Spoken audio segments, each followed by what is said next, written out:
حاجات تدل عليه اللي انا قتلهم كلهم هنوديك في داهيه بيها ان شاء الله. مش هتعرف. يا الله يا عم اهدى بقى. مراتك وابنك قتلهم. ابعد السلاح عنهم، ابعد السلاح ده عنهم يا اسطى. هنا حط يمين او شمال عشان ما حدش يتعور يا اسطى، عشان ما حدش. انت مبرطه وانت انت معفوش. هتريح بقى.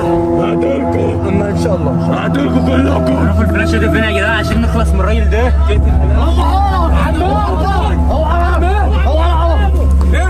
خش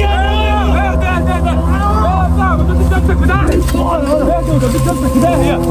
يا عم ما توديش نفسك في داهيه عشان